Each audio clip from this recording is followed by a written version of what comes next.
Olá, prazer. Estou aqui hoje para falar com vocês sobre um grande filme que todas as vezes que eu assisto, eu tenho a mesma emoção de assisti-lo. O filme se chama Chamas da Vingança.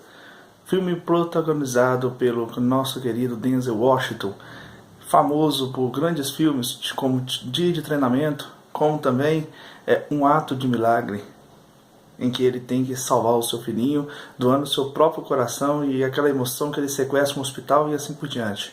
Mas aqui não é o caso. O filme que eu quero falar com vocês se chama Chamas da Vingança. Nesse filme, Denzel Washington vai interpretar o papel de John Kreese, um ex-agente da CIA que eliminava pessoas perigosas para os Estados Unidos, pessoas que eram terroristas, pessoas que viviam escondidas, mas que mesmo assim John Kreese sabia que eles existiam. Ele interpreta então esse ex-agente, só que ele é já um agente aposentado, um agente decepcionado com a vida, que aí ele vive aquela vida solitária na cidade do México. Na cidade do México, uma cidade pobre, suja, cheia de assassinos, prostitutos. Aliás, essa é a visão de Hollywood sempre dos países subdesenvolvidos. Tanto o Brasil, qualquer país aqui da América Latina vai ter a mesma visão. Tanto que esse filme Chamas da Vingança, para quem já assistiu o filme Cidade de Deus, parece muito. Todos os locais de violência é muito parecido com as nossas favelas. Aliás, esse é um padrão dos países subdesenvolvidos. Então, John Kreese é um ex-agente da CIA que vive a sua vida decepcionada, porque ele já viu tanta coisa ruim na vida e ele não tem mais motivação para viver. E o seu amigo, que se chama Ray, ele é interpretado pelo Christopher Walken. Christopher Walken já trabalhou nos filmes antigos do Batman. Ele então vai arrumar um emprego para o John Kreese para ele ser um guarda-costas de uma garotinha que se chama Lupita Ramos, que é a Pita, interpretada pela nossa querida Dakota Fanning. A partir desse dia ainda, mesmo ele já protegendo ela, sendo um guarda-costas dela, ele ainda não tem muita motivação, ele está triste. Ele chega em uma das cenas mais emocionantes no início ainda do filme, que ele não tem muita expectativa de vida. Ele pega a arma com apenas uma bala, coloca na catraca e tenta dar um tiro em si, e a arma breca. A arma não funciona. Ali existe um simbolismo, ou seja, a jornada dele ainda de vida não tinha sido concluída. Tem muitos que falam que a bala contida no cano da arma, se não dispara, é porque ela diz a verdade. Se ela disparar, ela está dizendo a verdade se você é bom ou ruim. E ali o John Kreese então sobrevive. E é interessante que essa é uma das cenas mais emocionantes do filme, que ele pega a Bíblia, lê um versículo bíblico e concentra-se em todo o seu drama com a arma dentro da boca. Pronto, dias se passam e ele começa então a cuidar de Lupita, que é interpretada pela Dakota Fanning. Ele começa a cuidar de Lupita e ele vai conquistando um amor e o carinho dela. Ele é um homem muito sério e ela é muito alegre, muito viva, muito cativante. E ele começa a se sentir como se fosse o pai dela, como se fosse o cuidador dela. Até porque o pai dela mesmo de verdade não se importa muito com ela. A mãe dela é uma mãe mais distante. Então ele começa a cuidar dela e no ato de cuidar dela todos os dias, certo dia ela é sequestrada. Uma das coisas desse filme que ele faz esse registro é falar sobre o sequestro e sobre a violência. O sequestro é algo muito comum na cidade do México, que é onde se passa o pano de fundo desse filme, e ela então será sequestrada. Era questão de tempo até ela ser sequestrada. Ela é sequestrada num grande complô. Aí que está a grande ideia do filme, o grande segredo do filme está exatamente neste sequestro. Quem sequestra ela se chama La Irmandade, que é uma grande máfia lá da cidade do México, que controla os sequestros, as prostitutas, tudo o que acontece de violência nessa cidade é controlada por essa Irmandade. Só o que faz ela ser sequestrada será exatamente uma dívida do avô dela. O pai dela, que é interpretado pelo Mark Anthony, ele é dono de uma grande empresa e essa empresa está falida pelo fato do pai dele ter contraído muitas dívidas. Então o que ele faz? Ele finge o sequestro dela, ou seja, ele vende a própria filha. Mas até o Denzel Washington saber disso, ele vai ter que passar por uma grande jornada. Por quê? Ele, no dia que a Lupita foi sequestrada, ela estava saindo da escola de música, ele viu toda a trama, lá a Irmandade sequestrar ela, e ele fica muito ferido. Ele leva vários tiros e quase fica à beira da morte. Novamente se mostra que a jornada ainda dele não tinha sido concluída. Ele vai buscando as verdades para lá e para cá. Ele verifica que o próprio policial de justiça, né, que é interpretado por Jesus Uchoa, que ele faz o agente Fuentes, ele é que é o chefe de lá Irmandade. Ele vai descobrir que o pai então da Lupita foi aqui, vendeu ela por causa de dívida. E vendeu ela por um símbolo básico, por 10 milhões de reais. E esses 10 milhões nunca chegou na mão do sequestrador. O dinheiro que chegou só na mão do sequestrador foi apenas 2 milhões e meio. E o que acontece, então, que o Denzel Washington vai buscar isso. E é interessante que o Tony Scott, que é o grande diretor desse filme, ele faz você se sentir dentro desse filme o tempo todo. O movimento das câmeras, a fotografia, a música, tudo faz você a ficar conectado. Faz você se sentir ali dentro do filme. E ao mesmo tempo aquela característica muito marcante, aquela sujeira da cidade, que tudo faz esse registro. Afinal de contas, o filme está falando de um sequestro de uma menina e está falando da venda de uma menina. Tanto que a mesma arma, como diz alguns segundos atrás, a mesma arma que o John Kreese, Denzel Washington, tentou usar para se matar, para cometer um suicídio, quando ele descobre a verdade que o próprio pai da Lupita está envolvido no sequestro, ele fornece essa arma, fornece essa bala para ele e fala: vamos ver se ela vai dizer a verdade. E de fato, foi numa daquelas cenas mais interessantes do filme também, aonde o pai da Lupita comete suicídio por culpa, porque afinal de contas ele vendeu ela. Então é interessante porque o Denzel Washington, para sequestrar, para recuperar a Lupita, a primeiro momento ele não sabe que a Lupita está viva. Então ele está viva. O que ele faz?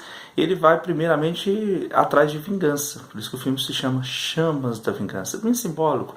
Chamas da Vingança porque ele está com raiva, ele está com culpa, ele está querendo buscar a verdade. A primeiro momento ele vai matar todo mundo envolvido. Ele mata o detetive, então o policial que é o detetive Fuentes, que é o líder da Irmandade. Aí ele começa a descobrir outras pessoas envolvidas, por exemplo, o próprio advogado também da família da Lupita, está envolvido também, que ele pegou 2 milhões e meio para ele, e assim por diante. Aí começa a descobrir toda a trama por trás disso, que a coisa não está envolvida só ali com o pai da Lupita e o traficante da Irmandade, não, está envolvida também com ele, com todo mundo. Então o que ele faz? Ele começa a matar para lá e para cá, para lá e para cá todo mundo, até que tem um personagem que é brasileiro, se chama Gero Camilo. Ele fez parte do filme Cidade de Deus. Ele revela para ele que a Lupita está viva. E ele, a primeiro momento, a gente também fica chocado, quem vê a primeira vez o filme, não sabe se esse personagem está contando a verdade ou a mentira, que é interpretado pelo brasileiro Gero Camilo. A gente fica perdido, fala, gente, será que é verdade? É o grande segredo do filme. O filme é um suspense, mas para mim um suspense com ação, com atividade, porque o Denzel Washington e a Dakota Fanning que fazem um belíssimo papel nesse filme. Eu sei que até ele então descobrir, no final do filme, então, quando ele descobre tudo isso, ele vai atrás dela, mas mata todo mundo. Na verdade, a grande jornada dele, que é assim, ele não consegue matar o sequestrador da Lupita, mas ele se entrega em volta da vida dela. E aí completa-se a jornada do herói. É um filme maravilhoso quando a Dakota Fanning fala Crazy, né? E toda aquela cena de fundo, aquela música de fundo, faz você ficar muito emocionado. Além da ação, a vivacidade. O Denzel Washington passa uma das características do Denzel Washington é exatamente passar essa vivacidade, essa vida para os seus personagens. E isso acontece nesse filme. Aliás, se a gente for olhar, se o roteiro não for muito bem escrito, mas o Denzel Washington e a Dakota Fanning faz valer a pena assistir esse filme. Então, no final, Denzel Washington entrega a sua própria vida para salvar a Lupita. É interessante, então, esse filme, ele foi lançado em 2004, olha, 2004, mas para mim é um clássico. Se não o melhor filme do Denzel Washington, porque eu também Dias de Treinamento é um filme fantástico, e um Ato de Milagre também é um filme fantástico, esse Chamas da Vingança está entre eles. Até porque o Denzel Washington não ganhou o Oscar desse filme. Ele ganhou o Oscar no Dia de Treinamento, aquele filme de 2001 que ele faz o policial corrupto, que ele ganha aquele papel do Oscar. Mas então, se esse filme não ganhou o Oscar, foi por detalhes. Então, as grandes personagens aí, quem interpreta a mãe da Lupita, Radha Mitchell, né? Michael Huck interpreta o advogado da família, e Jesus Ochoa interpreta o Victor Fuentes, que é o líder de lá, a Irmandade. Tem uma frase que o Christopher Walken, que é o rei, que é um amigo do Chris, fala quando eles sequestram a Lupita. Ele fala assim: todo homem é um artista, todos têm uma habilidade que é transformada em arte. A arte de Chris é a morte, e ela está prestes a esculpir a sua obra-prima. Quando ele descobre que a Lupita, uma menina que fez ele recuperar a esperança de vida, foi sequestrado, nossa, ele corre atrás, sequestrado na verdade. Ele corre atrás para cometer o seu maior ato, para fazer a sua arte, a sua melhor obra-prima, que é exatamente transformar a vida de todos aqueles que sequestraram essa menina inocente, essa menina que não tinha culpa de nada, fazer com que eles tenham um encontro com a morte. Ele tem um momento, uma cena muito legal assim também, que ele vai matar um dos traficantes. Ele invade uma casinha dos senhores assim, uns velhinhos, e ele vai na janela se preparar para atacar o carro do Fuentes. Aí esse casalzinho de velhinhos são muito religiosos. Eles falam: filho, só Deus pode ceder o perdão e tal, você não precisa fazer isso. Aí o Denzel Washington, que é o Chris, fala assim: filho, eu só antecipo para eles, eu marco um encontro com eles, com Deus. Quem vai ter que perdoá-los ou não é Deus. Então é espetáculo, um filme cheio de religiosidade, símbolos. A Lupita, quando fica apaixonada por ele, dá ele um sim com um nome simbólico de Chris, né? A Lupita também dá a ele um símbolo religioso católico, que é um guardião de todos, né? É um símbolo, é um santo lá que ela também dá para ele, para protegê-lo. Quer dizer, é um filme cheio de emoção e cheio de vida, ok? E é interessante que o Denzel Washington não era o preferido para interpretar esse papel. Quem era o preferido para interpretar esse papel era o Will Smith, Robert De Niro e o Bruce Willis, né? Eu não vejo nenhum desses outros três interpretando esse papel tão dignamente como o Denzel Washington. Afinal de contas também, nem o Tony Scott, a gente sabe que Hollywood, ele vive de contratos. Então, se você não é uma boa pessoa, eles vão querer sempre escolher outra. O que acontece? O Tony Scott também não era o preferido. O preferido para interpretar esse filme era ainda Michael Bay, que não era famoso. Sabe quem é Michael Bay? Ele que fez todos os filmes de Transformers. Aí sim, hoje talvez ele teria um quilate para fazer esse filme, mas não naquela época. E é interessante que o Michael Bay, ele não tem essa pegada. Os filmes Transformers não tem esse suspense todo. Os filmes Transformers tem mais aventura, fantasia. Pelo menos são os únicos filmes que eu conheço, e são os únicos filmes de maior sucesso de Michael Bay. Continuando mais uma curiosidade, esse Tony Scott já trabalhou com Denzel Washington em vários outros filmes, Déjà Vu, né? Trabalhou com ele agora num filme recente, aquele filme do trem, baseado em fatos reais, um trem que descarrilha, e o Denzel Washington mais o Chris Pine vai ter que correr atrás desse trem para pará-lo. Bem interessante.